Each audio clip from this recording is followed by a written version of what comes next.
Hello बच्चों, good morning. आज हम पढ़ने वाले हैं जो कक्षा 10वीं के ब्लूप्रिंट के बारे में। दोस्तों, ब्लूप्रिंट जो कहलाता है, इसके आधार पर जो है आप लोगों का पेपर बनता है और जिस आधार पर इनका अंक विभाजन होता है उसी के आधार पर एमपी बोर्ड आपका पेपर तैयार करता है। तो यदि आपको बहुत अच्छी तरीके से पढ़ना है, बहुत अच्छी तरीके से अपनी तैयारी करना है, तो सबसे पहले हमें ब्लूप्रिंट की जानकारी होना बहुत ज़रूरी है। आज हम इसके बारे में भी जानेंगे कि कितने नंबर का आपका जो पाठ्य पुस्तक हिंदी की क्षितिज है उसमें से आएगा, कितने नंबर का कृतिका में से आएगा। जो आपको दो किताबें मिलती हैं, कृतिका भाग 2 और क्षितिज भाग 2, उसके बारे में। इसके अलावा हम आज जानेंगे कि कौन कौन से पाठ हैं जो आपके सिलेबस से कम किए गए हैं, जिसको हमें नहीं पढ़ना है, जिसमें से हमारे एक भी प्रश्न उत्तर नहीं आने हैं। एक एक बारे में हम जानेंगे आज पूरे ब्लूप्रिंट के बारे में कि आखिर कहाँ से कितने अंक का आना है, कितने एक नंबर के प्रश्न आने हैं, कितने 2 नंबर के आने हैं, कितने 3 नंबर के आने हैं, निबंध कितने नंबर का आएगा, एप्लीकेशन कितने नंबर की आएगी, इन सब के बारे में हम जानेंगे। बच्चों, तो आपकी स्क्रीन पर देखिए ये ब्लूप्रिंट है। माध्यमिक शिक्षा मंडल मध्य प्रदेश भोपाल हाई स्कूल परीक्षा 22-23 का ये नया ब्लूप्रिंट आया है। ये पिछले साल वाला नहीं है। और दोस्त, इसमें जो है 75 नंबर का आपका पेपर रहेगा, 3 घंटे का पेपर आएगा, 25 नंबर का आपका प्रैक्टिकल होगा। ठीक है। इसमें से अब हमें कहाँ कैसे आएगा इसके बारे में हम बताते हैं। सबसे पहले आपकी इकाई 1 है जो क्षितिज भाग 2 काव्य खंड से है। काव्य खंड मतलब जो आपकी कविताओं वाला चैप्टर होते हैं उसको लेकर के है। इसमें हमें क्या क्या पूछा जाएगा, इसमें हमसे पूछा जाएगा पद्य साहित्य का इतिहास, इसका काल विभाजन, रीतिकाल, आधुनिक काल, प्रयोगवाद, प्रगतिवाद, नई कविता, कवियों का परिचय, भावार्थ, सौंदर्य बोध, इन सब से मिलाकर के आपके 17 नंबर के जो टोटल प्रश्न उत्तर आएंगे। 17 नंबर में से 6 अंक के आपके एक एक नंबर के क्वेश्चन रहेंगे, 4 जो है आपके 2-2 अंक के जो आपके 4 प्रश्न रहेंगे और 3 अंक का एक प्रश्न रहेगा। इस तरीके से टोटल आपके 5 आएंगे प्रश्न जो लिखने के लिए होंगे और बाकी 6 जो आएंगे वह आपके ऑब्जेक्टिव रहेंगे, एक मतलब टिक करने वाले ऑब्जेक्टिव टाइप क्वेश्चन।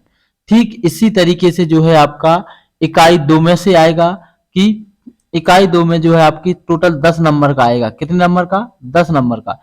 10 नंबर में से 6 नंबर के आपके एक एक अंक के प्रश्न आएंगे। तो हमें सबसे ज्यादा जहां से ज्यादा एक एक अंक के प्रश्न आने हैं उनके ऑब्जेक्टिव प्रश्न ज्यादा तैयार करके रखना है, जिसमें 6 तो आएंगे एक एक अंक के, बचेंगे 4 अंक। तो 4 अंक में आपके 2-2 नंबर के 2 प्रश्न आएंगे। इस तरीके से इसमें से आपके 2 प्रश्न आएंगे लिखने के लिए और 6 प्रश्न आएंगे टिक करने के लिए। इसमें हमें पढ़ना क्या क्या रहेगा? काव्य की परिभाषा, उसके भेद, रस, उसके अंग, प्रकार, उदाहरण, छंद, दोहा एवं चौपाई, अलंकार में मानवीकरण, पुनरुक्ति, प्रकाश, अतिशयोक्ति, अन्योक्ति इत्यादि। ये हमारी इकाई 2 हो गई। इकाई 3 की तरफ बढ़ते हैं बच्चों। इकाई 3 जो है आपकी क्षितिज भाग 2 गद्य खंड से है, जहां पर आप पाठ पढ़ते हैं उससे। इसमें आपको गद्य की प्रमुख विधाएं एवं गौण विधाएं, गद्य की जो विधाएं होती हैं वो आएंगी, लेखक परिचय आएगा, व्याख्या आएंगी संदर्भ प्रसंग सहित, और विषय वस्तु पर आधारित कुछ प्रश्न आएंगे। ये आपके टोटल 17 नंबर के होंगे। वैसे ही 6 नंबर के ऑब्जेक्टिव होंगे, 4 नंबर के आपके 2-2 नंबर के 4 प्रश्न होंगे और एक आपका 3 नंबर का प्रश्न होगा। इस तरीके से टोटल आपको 5 प्रश्न लिखने के लिए होंगे और 6 प्रश्न जो होंगे एक एक नंबर के जो आपके टिक करने के लिए होंगे। तो यहाँ से 2-2 नंबर के 4 क्वेश्चन होंगे तो 8 अंक के हो जाएंगे और 3 अंक के जो है आपका एक प्रश्न होगा तो 8 और 3 11 अंक हो जाएंगे। 6 नंबर के आपके एक एक अंक के होंगे तो आपके टोटल 17 अंक हो जाएंगे। इसके बाद आता है आपका भाषा बोध।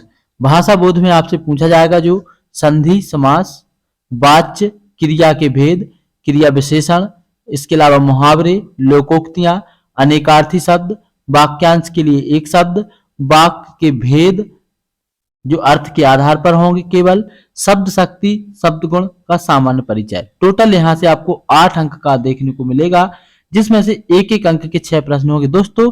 तो यहाँ से बच्चों आप लोगों को जो पढ़ना है वह आपको पढ़ने हैं ज्यादातर ऑब्जेक्टिव टाइप क्वेश्चन। बाकी एक इतने सब में से आपको एक लिखने के लिए आएगा 2 नंबर का केवल, बाकी 6 नंबर के सिर्फ ऑब्जेक्टिव आएंगे, तो आपको उनके सबसे ज्यादा उदाहरण पढ़ने हैं जो एक एक अंक वाले सिंगल लाइन होते हैं। इसके बाद दूसरी जो हमारी किताब है कृतिका भाग 2 पूरक पाठ्य पुस्तक के विविध पाठों पर आधारित कुल प्रश्न आएंगे इसके जो है 8 नंबर के, जिसमें से 6 नंबर के ऑब्जेक्टिव होंगे और 1-2 नंबर का लिखने के लिए आंसर होगा।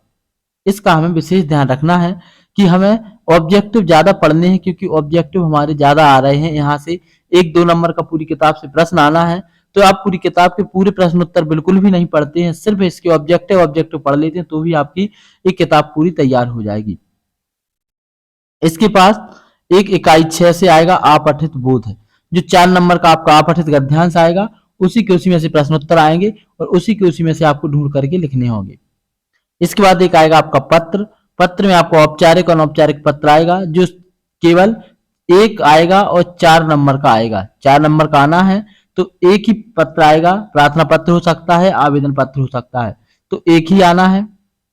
इसके बाद लास्ट इकाई है अनुच्छेद लेखन, संवाद लेखन, विज्ञापन लेखन, सूचना लेखन, निबंध लेखन, रूपरेखा सहित। इस तरीके से यहां से आपका 7 नंबर का आएगा लास्ट इकाई से, जिसमें से आपके एक अंक का जो मतलब एक प्रश्न रहेगा आपका 4 अंक का, और एक प्रश्न जो आपका रहेगा इसके बारे में हम आपको बता देते हैं। जो ए वाला कॉलम है 3 अंक का, एक आएगा आपका कितने का 4 अंक का, एक 3 अंक का। इस तरीके से टोटल इसमें से 2 प्रश्न आएंगे और 7 अंक के आएंगे। ऐसे तो आप अंत में देखेंगे कि टोटल आपको जो प्रश्न आएंगे वह आएंगे 23 प्रश्न। कितने 23 प्रश्न ऐसे आएंगे, 18 प्रश्न नहीं रहेंगे, 5 प्रश्न जो आपके होंगे वही वाले ऑब्जेक्टिव टाइप वाले, तो कुल मिलाकर के आपके हो जाएंगे 23 प्रश्न। 75 नंबर का टोटल आएगा, जिसमें से 30 नंबर के ऑब्जेक्टिव रहेंगे, 2-2 नंबर के क्वेश्चन आपके 24 नंबर के आएंगे, 3-3 नंबर के क्वेश्चन आपके 9 नंबर के आएंगे और 4-4 नंबर के क्वेश्चन आपके 12 नंबर के आएंगे। इस तरीके से आपके पूरे अंकों का विभाजन होगा, तो हमें इसी के आधार पर पढ़ना है।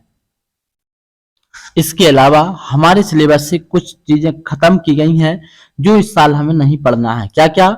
जो आपकी हिंदी की किताब है क्षितिज भाग 2, उसमें काव्य खंड से आपका जो पाठ 3 है उसको खत्म किया गया है, पाठ 7 को खत्म किया गया है और पाठ 8 को खत्म किया गया है।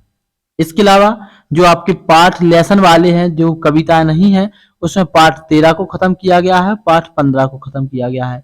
इसके अलावा जो आपकी कृतिका की आपको किताब मिली है उसमें से आपके 2 पाठ खत्म किए गए हैं, पाठ 2 और पाठ 4। इनमें क्या है, एक है जार्ज पंचम की नाक और एक है यही ठइयों झुल्ली हैरानी हो रामा, इस शिव प्रसाद मिश्र की कविता है, इसको कम किया गया है। तो हमें अपनी किताब में निशान लगा लेना है, इन चैप्टर्स को हमें बिल्कुल ना तो पढ़ना है ना इनकी तरफ देखना है, क्योंकि हमारे पास समय कम है, सिलेबस को इतना कम किया गया है। 75 नंबर का टोटल आना है, 25 नंबर के आपके प्रोजेक्ट कार्य रहेंगे वो आएंगे। इस तरीके से आपका पूरा ब्लूप्रिंट मैंने आपको बता दिया है।